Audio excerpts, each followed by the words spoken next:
በዚህ ዘመን ላይ ብዙ የሰው ልጅ የሚያደክሙ በጣም በብዙ ዘመንን የሚወስዱ ቀናቶችን የሚወስዱ እድሜን የሚበሉ በጣም ብዙ ነገሮች አሉ። ይሄንን ሐሳብ በመናገርበት ጊዜ ዛሬ ላይ የምንኖርበትን የህይወት መንገድ የህይወት አካሄድ በደንብ አድርገን እንድናስተውል እፈልጋለሁ። በጣም ከሚያባክኑ ነገሮች የበለጠ ልናስበው የሚገባ ትልቅ የሆነ ውድ የሆነ ነገር እንዳለ በእግዚአብሔር ቃል በያላችሁበት ቦታ ሆናችሁ ላሳስባችሁ እወዳለሁ። አዲስ ኪዳን ላይ እግዚአብሔር ይሄ ሰው የገባበት የኃጢአት ቀንበር የገባበት በምድር ላይ የመባከን ቀንበር እንዲሁም ደግሞ ከእግዚአብሔር ጋር የተለያየበትን መንገድ ሊያስታርቅ እግዚአብሔር የሰው ልጅ በምህረት ሊጎበኝ ሲወድ ልጁን ክርስቶስ ኢየሱስን ወደ ምድር እንደላከው እናውቃለን። ስለዚህ ዛሬ ይህንን የእግዚአብሔርን ሐሳብ በምንከታተልበት ጊዜ በማንኛውም ሁኔታ ውስጥ ያላችሁ ብትኖሩ፣ የህይወት ድካም ውስጥ ያላችሁ ብትኖሩ፣ የህይወት ትርጉም ያጣችሁ ብትኖሩ፣ ተስፋ መቁረጥ ውስጥ ያላችሁ ብትኖሩ ዛሬ የምስራች እነግራችኋለሁ።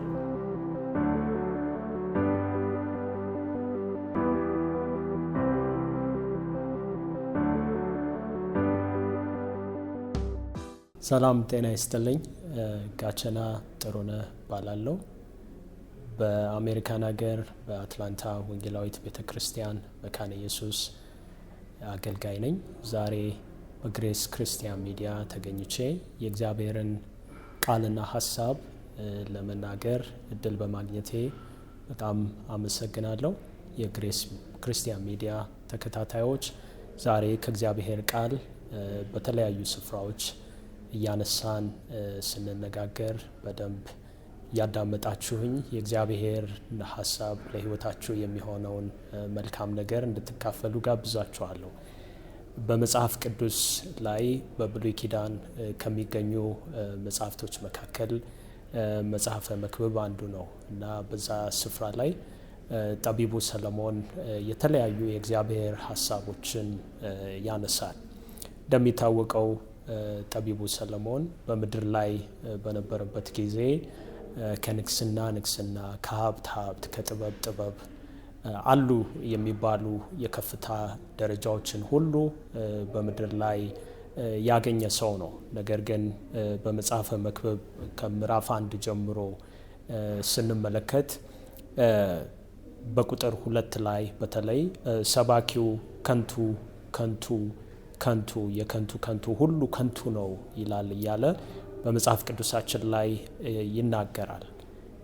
ከፀሐይ በታች በሚደከምበት ድካም ሁሉ የሰው ትርፉ ምንድነው እያለ ይጠይቃል እና ፀሐይ ትወጣለች፣ ፀሐይም ትገባለች፣ ወደምትወጣበትም ስፍራ ትቸኩላለች እና ፈሳሾች ሁሉ ወደ ባህር ይሄዳሉ፣ ባህሩ ግን አይሞላም። ፈሳሾች ወደሚሄዱበት ስፍራ እንደገና ወደዚያ ይመለሳሉ፣ ነገር ሁሉ ይደክማል እያለ ይናገራል።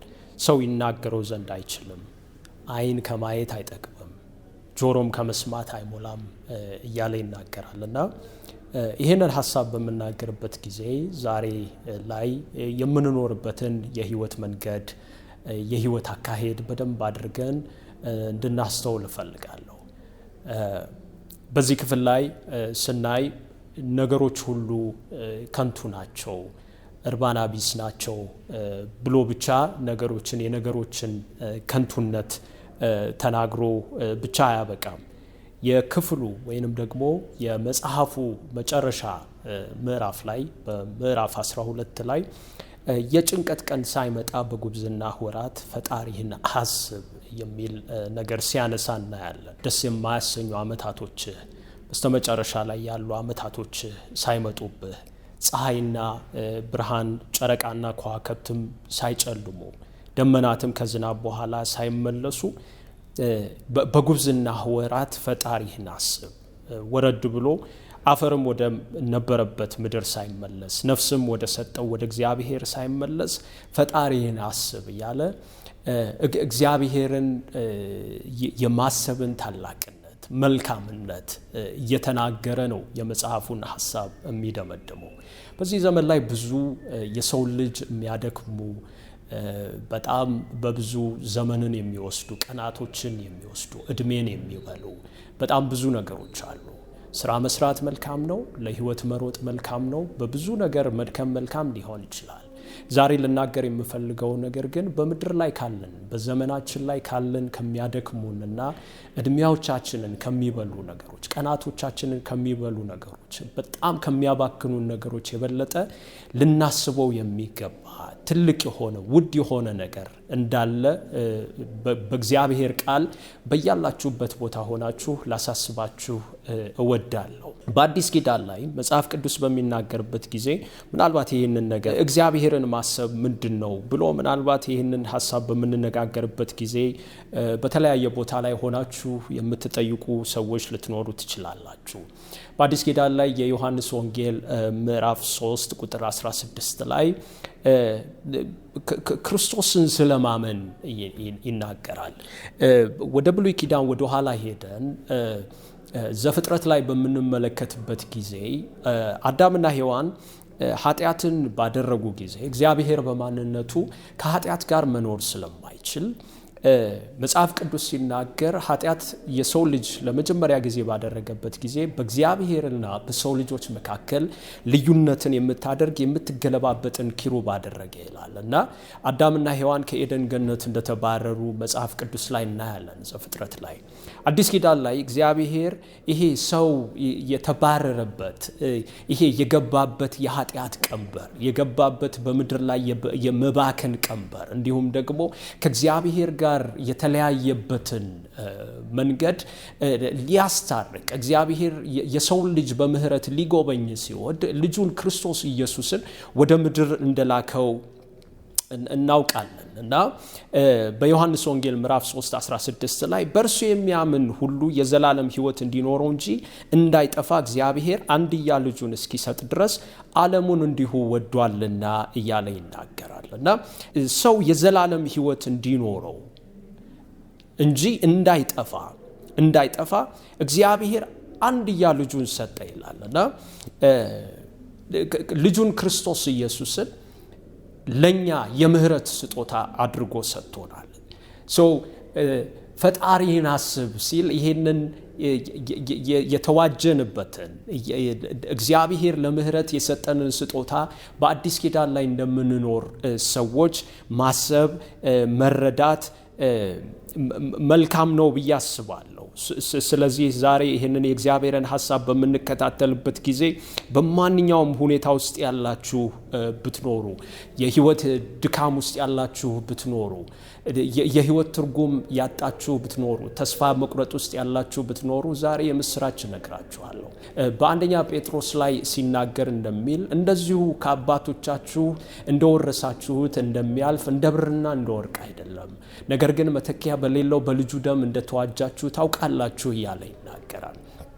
እግዚአብሔር ብርና ወርቅ የማይሰጠው ምድራዊ የሆኑ ነገሮች ሊሰጡ የማይችሉትን ትልቁን ስጦታ ለኔና ለናንተ ላንቺና ላንተ ልጁን ኢየሱስ ክርስቶስን ሰጥቷል።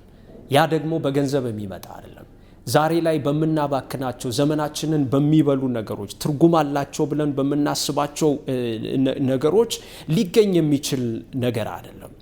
መጽሐፍ ቅዱስ ሲናገር ራሱ ጌታ ኢየሱስ የተናገረው ነገር በዮሐንስ ወንጌል ምዕራፍ 14 ላይ ኢየሱስም እኔ መንገድና እውነት ሕይወትም ነኝ በእኔ በቀር ወደ አብ የሚመጣ የለም።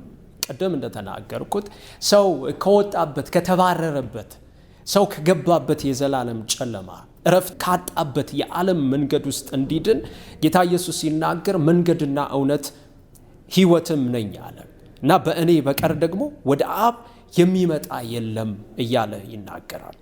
በሐዋርያት ሥራ ላይ ደግሞ መጽሐፍ ቅዱሳችን ሲናገር በሐዋርያት ሥራ ምዕራፍ 4 ላይ መዳንም በሌላ በማንም የለም እያለ እንድንበት ዘንድ የሚገባን ለሰዎች የተሰጠ ስም ከሰማይ በታች ሌላ የለምና ይላል እና ይሄ ኢየሱስ ክርስቶስ የእግዚአብሔር ልጅ ለመድኃኒት ሆኖ ለኛ ተሰጥቶናል። ስለዚህ ዛሬ በዚች አጭር መልእክት በያላችሁበት ቦታ ሆናችሁ ሕይወት ትርጉም ላጣባችሁ መንገዳችሁ መጨረሻው ምን እንደሆነ የማታውቁ ሰዎች ምድራዊ የሆነ ድካማችሁ፣ ምድራዊ የሆነ ዕውቀታችሁ፣ ምድራዊ የሆነ ትምህርታችሁ በቃ ዕለት ተዕለት የምትሄዱበት መንገድ ኑሮ እንደውም በዚህ ዘመን ላይ በጣም ጊዜ የሚሮጥበት ዘመን እንደሆነ አስባለሁ። በፊት ከነበሩ ዓመታቶች ይልቅ ሰው በብዙ ጊዜው በተለያየ ነገር የተያዘ ነው እና ሰው ትርጉም ያጣል። ዓመታቶችን ያለ ትርጉም ያሳልፋል። ወራቶችን ያለ ትርጉም ያሳልፋል። ያለ ህይወት ጣዕም ሰው ጊዜያቶችን፣ ረጃጅም ወቅቶችን ያሳልፋል እና የህይወት ትርጉም ያለው፣ የህይወት ጣዕም ያለው፣ የዘላለም ዕረፍት ያለው ልጁ ክርስቶስ ኢየሱስን አዳኝ አድርጎ በመቀበል ነው። ያንን ደግሞ ማድረግ ለህይወታችንም ለነፍሳችንም በጣም ዕረፍትን እንደሚሰጥ አምናለሁ። ስለዚህ በያላችሁበት ቦታ ሆናችሁ በዚህ የእውነት ቃል ውስጥ ዕረፍትን እንድታገኙ ጋብዛችኋለሁ። ከኔ ጋር ሆናችሁ ፈቃደኞች ከሆናችሁ ይሄንን አጭር ጸሎት አብረን እንጸልያለን። እግዚአብሔር ሆይ እናመሰግናለን። በዚህ ሰዓት ይሄንን የእግዚአብሔርን ሐሳብ አብረን እንድንከፋፈል እድል ስለሰጠህን ተመስገን። ወገኖቼ ባሉበት ስፍራ ልጅ ክርስቶስ ኢየሱስን አዳኝ አድርገው የዕረፍት መድኃኒት አድርገው ሊቀበሉ ሊከተሉ ፈቃደኞች ሆነው ነፍሳቸውን ልባቸውን ለከፈቱ ወገኖች በያሉበት ቦታ እንድትደርስላቸው እለምናሃለን። አሜን።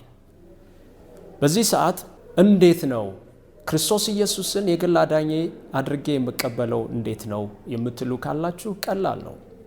መጽሐፍ ቅዱስ ሲናገር ማንም በልቡ አምኖ በአፉ ቢመሰክር ይድናል ይላል እና የክርስቶስን አዳኝነት በህይወታችሁ ላይ እንድትናገሩ ይህን እኔ የምለውን ጸሎት አብራችሁኝ እንድትሉ ጋብዛችኋለሁ። እኔ ዛሬ ህይወቴን ለእግዚአብሔር አሳልፌ እሰጣለሁ። እኔ የራሴ አይደለሁ፣ እኔ የዓለም አይደለሁ፣ እኔ የሰይጣን አይደለሁ። እኔ የእግዚአብሔር ልጅ የክርስቶስ ኢየሱስ የሞተልኝ በልጁ ሞትና ትንሣኤ ህይወትን ያገኘው የእግዚአብሔር ልጅ ነኝ። ዛሬ በዚህ ሰዓት ክርስቶስ ኢየሱስን አዳኜ መድኃኒቴ አምላኬ አድርጌ ልከተል ወስኛለሁ። ዓለምን፣ ስራዋን፣ ፈቃዷን፣ መሻቷን ክጃለሁ። እግዚአብሔር ነፍሴን ለማዳን ስለተቀበልካት አመሰግናለሁ። በጌታ በኢየሱስ ክርስቶስ አሜን። ይህንን ጸሎት ጸልያችሁ የዘላለም ህይወትን ወደምታገኙበት የክርስቶስ ኢየሱስ የክብር መንገድ ስለመጣችሁ እግዚአብሔር አብዝቶ ይባርካችሁ። ጌታ ሁላችሁንም በያላችሁበት በመንፈሱና በህልውናው ይጎብኝ። ተባረኩ በኢየሱስ